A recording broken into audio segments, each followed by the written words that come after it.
Today is the first day. This day is celebrated in Uganda. Initially, I didn't know if I should invite the whole world to come to witness this day, but then later I said I should first start with my close friends, because normally it's the few that are close to you who will believe in you once you share your vision, who will support you, which meant, if possible, this event. And so it's important that you be here to witness, and then you keep following our progress.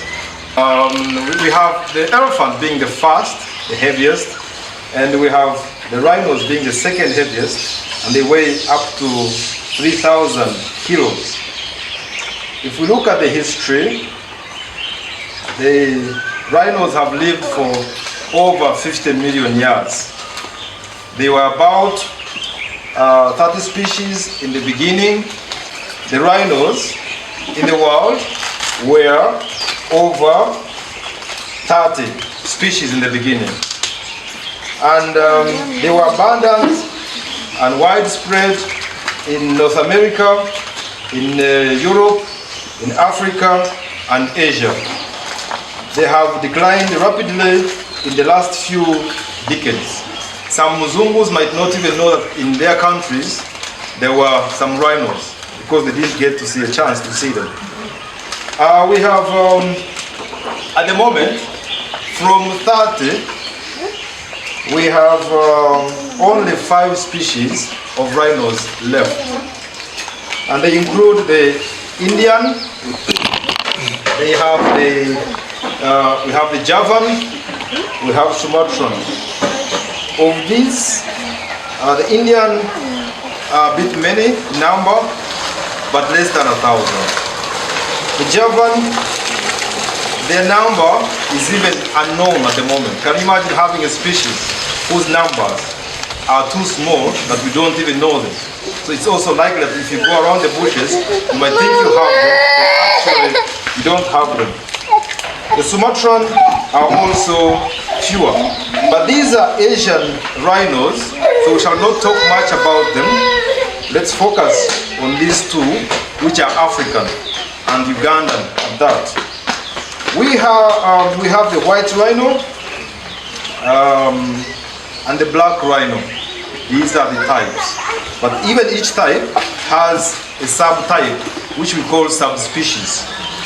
And white rhino has the northern white and the southern white. In Uganda, we used to have the northern white. That we shall come to it later. The black rhino used to have 1, 2, 3, 4 subspecies. But as you can see, one is in red, which means just as recent as 2011, it was declared extinct. That's 0 in the whole world. So now we have only eastern black, southwestern black, south central black. What we used to have in Uganda is the eastern black rhino. These animals we're talking about, which some of you have seen, some of you started by visiting the exhibit. The rhinos are herbivorous animals.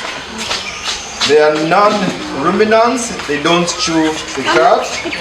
They have a gestation period of 15 to 16 months. And they can have 1 calf. There are no records yet of twins. They have 1 calf every 2.5 to 4 years. White rhinos are the biggest of all the 5 types that we talked about. And they live for about 40 years. They have no sweat glands. They don't sweat like us. So when they are warm, when they are hot, then when they feel hot, they like to wallow in the mud. They have what we call mud wallows. That's where they go and roll. Like this rhino here. They're big, but they can easily turn around and wallow in the mud. They They can run at about 40 kilometers per hour, which is quite fast. At a short time, they run very fast. They have a strong sense of smell, and the whites are more social than blacks. So white rhinos live together. You can have 30 rhinos living together, and black rhinos are more solitary. They like to live as individuals. Still on their behavior, rhinos are known to mark territories. When they come to an environment, or when you find them where they live, they come to one place, they mark it as their territory, and they usually use dung piles. All this, they have like toilets, so they usually go. If you look in the rhino exhibit here, you can hardly see where the rhino poop is until you just focus properly. Then you identify like a toilet. They always go to one place. They identify like 2 or 3 places, and they put their dung in some special selected places. Then they scatter the dung backwards when they're using the hind feet. So this is done mainly by the males. Partially, the hind feet is while it gets into contact with the dung, then it is picking up some scent. The last indigenous rhinos in Uganda, the last one, was seen in 1982 and declared extinct in 1983. Today, there are only 2 northern white rhinos left in the whole world. Around 1954-55, we had 300 northern white rhinos in Ajai Game Reserve. But all those were killed. A few were captured. Actually, 2 pairs. One pair was taken to London. Another pair was taken to America, the US.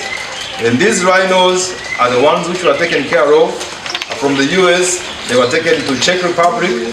From Czech Republic, some were given back to Africa, to South Africa. And now actually it should be the effort we can put up to bring them from outside the countries back home. But from what we used to have initially in Uganda, the 300 I've told you about, they all died and only 2 are left in Kenya. These are 2 old females.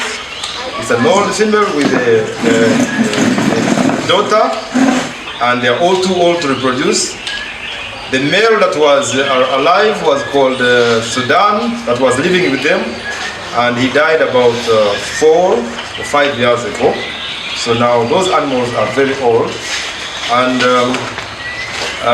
they cannot reproduce.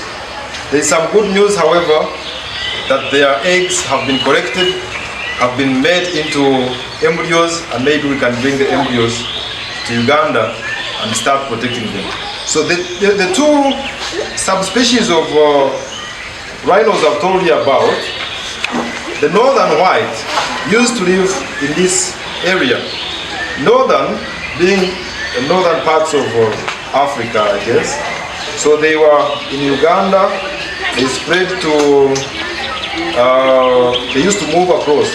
They were all on one side of the Nile, the northern white, which was expanding to some parts of Congo, South Sudan, and this is, I think, Central African Republic. So this is where in the whole world northern white rhinos live and where they're supposed to live. The other rhinos that you have seen, for example, these 2 are South African. So initially they were born in the southern part. They are called the southern white. And so now we have them because we have not got the chance to have back what lived in Uganda before. This is a distribution of the black rhinos. For them, you can see they had quite a bigger space, but even then they have they adopted different features. So why should we protect our wildlife resources, or why should we conserve? These seem to be common, simple points. We conserve in order to protect our natural heritage. these resources, we found them, and we should protect them. We conserve for education purposes. We conserve to promote research. We conserve to promote tourism by diversifying products. We have employment opportunities by people who are working in wildlife. We have the sale of local products. Places which are closer to wildlife resources have craft shops, and the people are able to make some money out of crafts. And we have conservation of other species. Other species like this. All these share a habitat. We call species like rhinos flagship species. We believe if we preserve the rhinos, they have the capacity to be Uganda's next premium product. Now we have gold, now we have gorillas, but if we were able to get the rhinos or the embryo from Kenya, because now it's partnership between the Czech Republic and Kenya. If we're able to get one of the embryos and implant one of the embryos into either the rhino, here there's one of the female rhinos here at the zoo, or at Ziwa Rhino Sanctuary, we would probably have the first calf in the whole world. So if that calf is born, because there have been some efforts by scientists to preserve, to try and breed these rhinos in Kenya, but they have failed. From my understanding, it has to be something to do with the environment where they are. And I believe the sooner we get some of those opportunities, those embryos, into our rhinos, into Ajay, then the area we are likely to have the first calf, which will be the first in the whole world. You can imagine, the think gorillas are very, very important in terms of tourism, but such a calf would be even more than that. But again, it's also nice to save them because they deserve to live. So we have to act fast and save the northern white rhinos. We have to preserve the remaining habitat. While some biological efforts are being made to breed those rhinos, we have to preserve their ecosystem. Otherwise, by the time they are brought, we have nowhere to take them. So we need to source an embryo and start to join the rest of the world to rescue our animals from the brink of extinction. We can import eastern black rhinos for ecological balance, for the heritage, and for tourism. And who is responsible for all this? If we are to preserve these animals and get the benefits we talked about, then there has to be someone to take the lead. That's where NGOs like Action for Rhinos comes in to join the efforts and make sure we reverse the curve. We don't want to lose species at this age when resources and knowledge and technology are in plenty. Private entities through game ranching, Uganda government provides for game ranching, and so people can have wildlife on their private reserves. However, it is nice that they do it in a regulated manner, that they do it in a manner that is sustainable, good for the environment, good for the animals, and good for the people as well. The government of Uganda is definitely by creating this by creating a neighboring environment, peace, related laws, it is definitely doing a great job.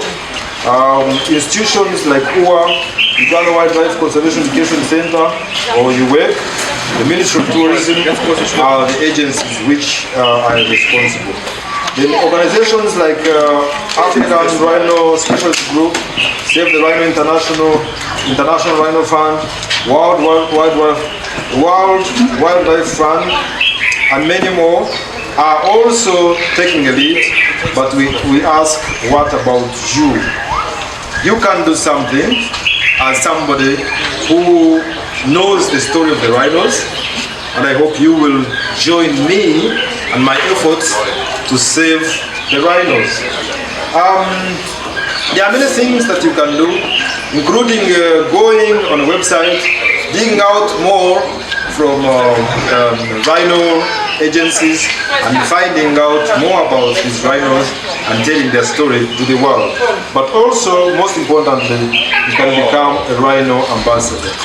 I am setting up a creative idea. This idea is about raising resources and awareness for rhinos. So I am looking for 1 million people, each contributing 10,000 shillings to support conservation in Uganda. So this, like I've said, will raise awareness and needed resources to champion rhino conservation. Why do I ask like money from people? Because in most cases, when we don't have a price to pay, we don't value what we get or what we have.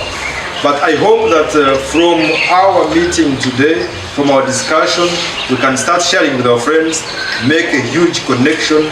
Let's have as many rhino ambassadors as possible. Let's contribute towards development. 10,000 shillings from 1 million people is about 10 billion, I believe. It won't come in one day, but if it comes in, then it should help us to achieve what we are set out to achieve, because it can buy maybe 4 rhinos and put them back into the wild. We are trying to bring back a species into a country where it was once extinct. And what I mean here is that when a species is extinct, it means that we do not have any of its closest relatives still alive, meaning the generations who have come after us will never see this species. So it is important to bring back the rhinos, to get more action like what David is doing, action for rhinos, to ensure that even when we are long gone, our children, our grandchildren, and those who are going to come after us are able to see these magnificent species.